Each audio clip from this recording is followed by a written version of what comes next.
ప్రభువైన యేసుక్రీస్తు పరిశుద్ధమైన నామములో ఈ కార్యక్రమాన్ని వీక్షిస్తున్న ప్రియ సహోదరి సహోదరులందరికీ కూడా శుభాభివందనములు. చిన్న ప్రార్థనతో ఈరోజు దేవుని వాగ్దానాన్ని స్వతంత్రించుకుందాము. ప్రేమ నమ్మకం కలిగిన మా ప్రియ పరలోకమందున తండ్రి, నీ బంగారు పాదములకు వందనాలు చెల్లిస్తున్నాం తండ్రి. అయాను మాట్లాడే దేవుడు, అయాని స్వరాన్ని వినడానికి గ్రహించడానికి మా అందరికీ శక్తినివ్వమని, నీ ప్రేమలో మమ్మల్ని వర్ధిలింప చేయమని, నేందు స్థిరంగా ఉండడానికి స్థిరమైన విశ్వాసం, స్థిరమైన మనసు మాకు దయచేయమని, నీ మాటలు మాకు తెలియచేయమని యేసు నామమున ప్రార్థిస్తున్నాం తండ్రి. ఆమేన్. ఈరోజు దేవుని వాగ్దానము యెషయా గ్రంథం 54వ అధ్యాయం 8వ వచనం. నిత్యమైన కృపతో నీకు వాత్సల్యం చూపుదునని నీ విమోచకుడకు యెహోవా సెలవిచ్చుచున్నాడు. Isaiah chapter 54 verse 8. With everlasting kindness will I have mercy on thee, saith the Lord thy Redeemer. దేవుడు ఇచ్చినటువంటి వాగ్దానం మనందరి జీవితంలో నెరవేర్చబడను గాక. ఆమేన్. దేవుడు ఎంత గొప్ప వాగ్దానాన్ని మన జీవితంలో ఇచ్చాడండి. నిత్యమైన కృపతో నీకు వాత్సల్యం చూను అని చెప్తున్నాడండి. మరి దేవుని కృప అనేది మరి ఊహలకు అందినటువంటిదండి. ఎందుకంటే అర్హత లేనప్పుడు, ఆ పరిస్థితికి మనం చాలిన వారం కానప్పుడు, తగిన వారం కానప్పటికీ కూడా దేవుని యొక్క కృప అనేది మరి నిరంతరము కూడా మన పట్ల చూపిస్తూనే ఉన్నాడు. ఆయన దయ వాత్సల్యం మన పట్ల ఎడతెగక ఉన్నది. ఈరోజు మనం కృపాకాలంలో ఉన్నామండి. అందుకే దేవుడు ఎన్నిసార్లు మనం తప్పిపోతున్నా, ఎన్నిసార్లు పడిపోతున్నా, ఎన్నిసార్లు దేవుడికి ఆయాసకరమైన జీవితాన్ని జీవిస్తున్నప్పటికీ కూడా అవకాశం ఇస్తూ ఉన్నాడు. అంటే క్షమిస్తున్నాడు కదా అని మనం ఇంకా పాపంలో కూరుకొని పోతే మన జీవితంలో తిరిగి మనం బయటికి రాలేనటువంటి నిత్య నరకాగ్నిలోకి వెళ్ళిపోతాం. కాబట్టి ఈ కృపాకాలంలో ఉన్నటువంటి మనము, దేవుడు సమయం ఇచ్చాడు మనకి. ఇంకా దేవుని యొక్క రక్షణను, దేవుని యొక్క విమోచనను మనం కలిగి జీవించినట్లయితే మనము దేవుడి పిల్లలుగా నిత్యము దేవుని కృపతో వర్ధిల్లడానికి, ఆయన వాత్సల్యంలో మనం నిరంతరం కొనసాగించబడడానికి దేవుడు మనకెప్పుడు సహాయం చేస్తూనే ఉంటాడు. సహాయం చేయాలని ఆశతో ఎదురు చూస్తూ ఉన్నాడు. మరి దేవుడికి మన పట్ల ఎవర్ లాస్టింగ్ కైండ్నెస్ ఉందండి. అంటే ఎప్పుడు కూడా అది మన పట్ల స్టాప్ అనేది ఉండదన్నమాట. నిరంతరమైన ప్రాసెస్తో దేవుడు మనల్ని ప్రేమిస్తున్నాడు. నిరంతరమైనటువంటి తన కృపను, తన వాత్సల్యతను మన మీద ఎడతెగక దేవుడు చూపిస్తూనే ఉన్నాడు. మరి ఎప్పుడైనా ఎక్స్పీరియన్స్ అయ్యారంటే దేవుని కృప ఎలాగుంటుంది, దేవుని వాత్సల్యత ఎలాగుంటుందని అర్థమైందా? ఎప్పుడైనా ఆ రుచిని చూసారా? నిజంగా దేవుడి కృప అనేది మనలో యోగ్యత లేనప్పటికీ కూడా ఆయన కృప ద్వారా నిరంతరము మనల్ని కొనసాగింపచేస్తున్నాడు. అలాగే ఆయన వాత్సల్యత మన పట్ల చూపిస్తున్నాడు. మరి ఏ విధంగా మరి తల్లిదండ్రులు తమ బిడ్డల పట్ల తమ ప్రేమ వాత్సల్యతలు చూపిస్తారో అంతకంటే ఎక్కువగా దేవుడు మన పట్ల చూపిస్తున్నాడండి. చిన్న ఎగ్జాంపుల్ అండి. దారిలో పోతున్న బిడ్డ, మన ఇంట్లో ఉన్న బిడ్డకి ఒకసారి ఆలోచిద్దాం డిఫరెన్స్ ఎంత ఉంటుందని. మన ఇంట్లో ఉన్న బిడ్డకి సర్వ హక్కులు ఇచ్చి మరి వాళ్ళకి కావాల్సిన ప్రతి అవసరతను మనం తీరుస్తామండి. ఏదో దారిలో పోతున్న వాళ్ళు, ఒక బిడ్డ వచ్చి మనల్ని ఏదైనా సహాయం చేయమంటే ఎంతవరకు సహాయం చేయాలో అంతవరకే సహాయం చేసి పంపిస్తాం. ఒకవేళ అవసరమైతే చేస్తాము, లేకపోతే అది కూడా మనం చేయం.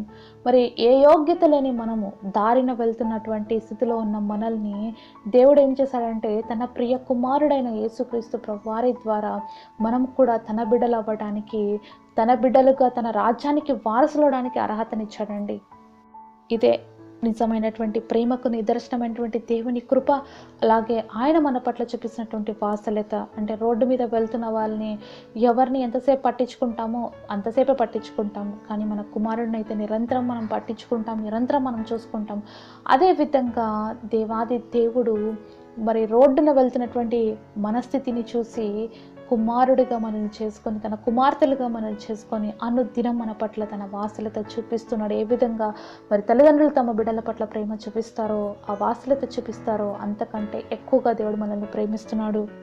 కానీ చాలాసార్లు మనం దేవుడి యొక్క ప్రేమను తిరస్కరించి, దేవుడు మన పట్ల చూపిస్తున్నటువంటి కృప, కనికరాలు, ఆయన వాత్సల్యతను అనేకసార్లు మనం త్రోసిపుచ్చేసి మన ఇష్టానుసారంగా జీవించడానికి మనం చాలాసార్లు ప్రయత్నం చేస్తామండి. నిజంగా దేవుడి కృప మన దగ్గర ఉన్నప్పుడు, దేవుడి యొక్క మహా కనికరం మన దగ్గర ఉన్నప్పుడు మనం ఎన్నిసార్లు పడిపోతున్నా తిరిగి దేవుడు మనం నిలబెడుతూనే ఉన్నాడు. అయితే మనము దేవుని యొక్క కృపకి పాత్రలం కానప్పటికీ కూడా దేవుడు మనకు అర్హతనిచ్చి, యోగ్యతనిచ్చి నడిపిస్తూనే ఉన్నాడు. ఇంతవరకు మనల్ని కాపాడుతూనే ఉన్నాడు. ఏదో మన మంచితనాన్ని బట్టో, లేకపోతే మనము నీతిమంతులు నీతిమంతులుగా ఉన్నామని చెప్పి దేవుడు మనల్ని ప్రేమించలేదు, తన కృపను చూపించలేదు. కానీ ఆయన నీతిమంతుడు కనుక, ఆయన కృపామయుడు కనుక మనం ఎట్టి పరిస్థితుల్లో ఉన్నా కూడా దేవుడు ఈ రోజు వరకు కూడా మనల్ని ప్రేమిస్తూ తన కృపలో నడిపిస్తూనే ఉన్నాడు. బైబిల్లో సంసోన్ అనే వ్యక్తి ఉన్నాడండి. చాలా బలవంతుడైనటువంటి వ్యక్తి. దేవుడు చాలా బలాఢ్యుడిగా అతన్ని అభిషేకించాడు. మరి దేవుడికి నాజీరు చేయబడినటువంటి వ్యక్తి. మరి తల్లి గర్భంలో ఉన్నప్పటి నుంచే మరి ఎలాంటి ద్రాక్షారసం కానీ, అలాగే పుట్టిన తర్వాత మంగళ కత్తి కూడా అతని తల మీదికి రాలేదు. అంత ఇదిగా దేవుడి సన్నిధిలో ఉన్నటువంటి ఆ యొక్క సంసోను దేవుని కోసం ఏర్పరచబడినటువంటి వ్యక్తి, దేవుడి కోసం నాజీరు చేయబడినటువంటి ఈ సంసోను దేవుడి కోసం జీవించాల్సింది బదులుగా మరి తన జీవితంలో ఎప్పుడైతే లోక ఆశలు స్టార్ట్ అయ్యాడో మరి దేవుణ్ణి మెల్లమెల్లగా మర్చిపోయాడండి సంసోను. సంసోన్ పట్ల దేవుని కృప చాలా అధికంగా ఉందండి. దేవుడు ఎంతగా ఆయన యొక్క అనుదినము కూడా మరి తోడుగా ఉండి ఫిలిష్తీయుల పైన అనేక విజయాలు ఇస్తూ వచ్చినాడు. మరి సంసోన్కి ఎంతో బలాఢ్యుడైనటువంటి వ్యక్తిగా దేవుడు అభిషేకించాడు. ఫిలిష్తీయులందరూ కూడా చాలా భయపడిపోతున్నారు. సంసోన్ని ఏ విధంగా చేస్తే ఇతన్ని మనం చంపగలం, ఇతన్ని ఓడించగలము అని అనుకుంటున్నప్పటికీ ఎవరికి కూడా అతని రహస్యాలు తెలియపరచబడలేదు. అతనిలో అంత శక్తి ఎక్కడి నుంచి వచ్చిందని అందరూ ఆశ్చర్యంగా చూస్తున్నారు, కానీ అతన్ని ఏం చేయలేకపోతున్నారు. అలాంటి టైంలో మరి సంసోను ఇశ్రాయేలు ప్రజల్లో ఉన్న బిడ్డల్ని పెళ్లి చేసుకోకుండా నేను ఫిలిష్తీయుల వాళ్ళని పెళ్లి చేసుకోవాలి అని అనుకుంటాడు.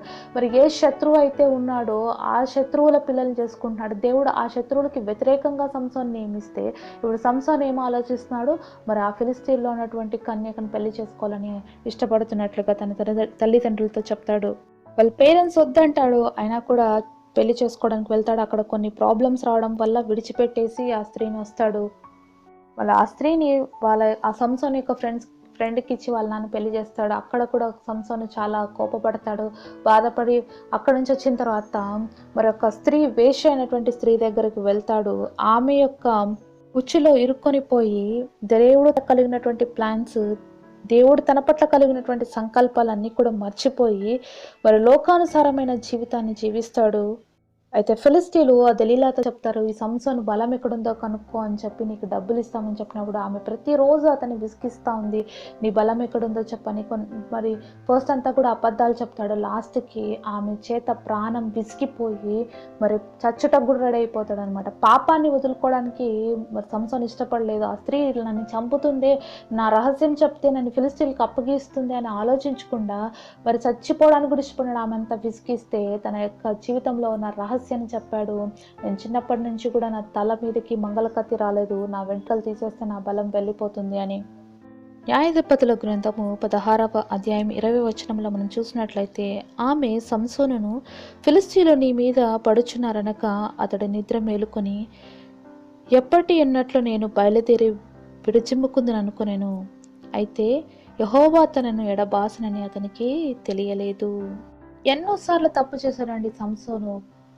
అయినప్పటికీ కూడా దేవుడు మరి సంసోను పట్ల తన కృప చూపిస్తూనే ఉన్నాడు, తన ప్రేమ చూపిస్తూనే ఉన్నాడు.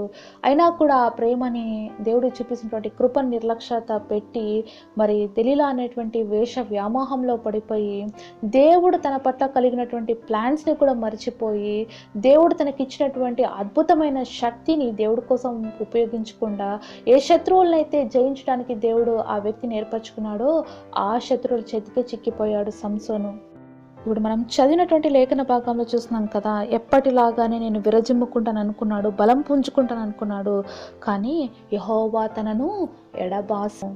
ఈ విషయాన్ని సంసోను గ్రహించలేకపోయాడు. ఎందుకంటే ఎప్పట్లాగానే దేవుడు నాకు సహాయం చేస్తాడులే, ఎప్పట్లాగా నేను తిరిగి బలం పుంజుకొని ఫిలిష్తీయుల చేతిలో నుంచి విడుదల పొందుకుంటాను అనుకున్నాడు. కానీ మరి దేవుడు తనని ఎడబాసాడన్న విషయాన్ని సంసోను గ్రహించలేకపోయినాడు. ఎన్నిసార్లు మరి దేవుడు సరిచేసినా, ఎన్నిసార్లు దేవుడు తన కృపను చూపిస్తూ ఉన్నప్పటికీ కూడా మరి సంసోను తన జీవితంలో నిర్లక్ష్యం చేశాడు. కాబట్టి దేవుడు ఎడబాసేటువంటి పరిస్థితిలోకి చేర్చబడ్డాడు. నిజంగా ఇది ఎంత దౌర్భాగ్యమైన స్థితి అండి. దేవుడు మన పట్ల ప్రేమ చూపిస్తుంటే, దేవుడు కృప చూపిస్తూ ఉంటే, మన విమోచన ఇస్తూనే ఉంటే మనం నిర్లక్ష్యపరుస్తూ ఉంటే సంసోను వలె మన జీవితంలో కూడా మరి దేవుడు యొక్క ఎడబాటు మనం చూసాము అంటే అది చాలా భయంకరంగా ఉంటుంది.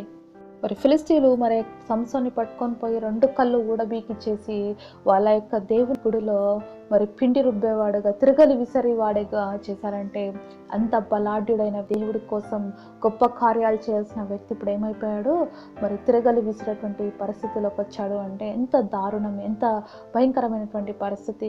కాబట్టి దేవుడు కృప చూపిస్తున్నప్పుడు నిర్లక్ష్య పెట్టక, దేవుడు మన పట్ల వాత్సల్యత చూపిస్తున్నప్పుడు, దేవుడు మనల్ని ప్రతిసారి విమోచిస్తూ ఉన్నప్పుడు మనం నిర్లక్ష్య పెట్టక, సంసోను వలె మన జీవితంలో మరి దేవుని యొక్క ఎడబాటుకి మనము గురి కాకుండా దేవుడు ప్రేమతో నిత్యం మనం ముందుకు సాగాలి అంటే దేవుడు మాట వినాలి. దేవుని యొక్క కృపను, దేవుని యొక్క ప్రేమలో నిరంతరం మనం వర్ధిల్లుతూ ముందుకు సాగాలి. మరి ఈరోజు ఈ వాక్యం వింటున్న మీలో ఎవరైనా ఇంకా నిర్లక్ష్యంగా దేవుని కృపను, దేవుని యొక్క వాసులతను త్రోసిపుచ్చే వారు ఉన్నట్లయితే ఈరోజు దేవుడు మీతోనే మాట్లాడుతున్నాడు. మరి ఆయన నిరంతరమైన కృపను చూపించాలన్న వాగ్దానం మనకి ఇచ్చినాడు కనుక మరి మనం కూడా సంసోను వలె ఉండక దేవుని కృపకు పాత్రలు అవడానికి మన హృదయాన్ని సిద్ధపరచుకుందామా? అలాగైతే నాతో పాటు కలిసి ప్రార్థన ఏకీవిస్తారా? పరలోకమందున తండ్రి, నీ బంగారు పాదములకు వందనాలయ్యా. ఈరోజు మీరు మాకు ఇచ్చిన ఈ వాగ్దానం మా అందరి జీవితంలో నెరవేర్చండి. సంసోను వలె ఈ ప్రేమను, ఈ కృప వాసులతను మేము తిరస్కరించక ప్రభు నిరంతరం నీ కృపకు పాత్రలుగా ఉండి నీ చిత్తానుసారంగా జీవించడానికి మా అందరికీ కృపనివ్వమని యేసునామమున ప్రార్థిస్తున్నాం తండ్రి. ఆమేన్. ఈరోజు బర్త్డే అలాగే వెడ్డింగ్ యానివర్సరీ సెలబ్రేట్ చేసుకుంటున్న మీ అందరికీ కూడా wish you happy birthday and happy anniversary. God bless you all.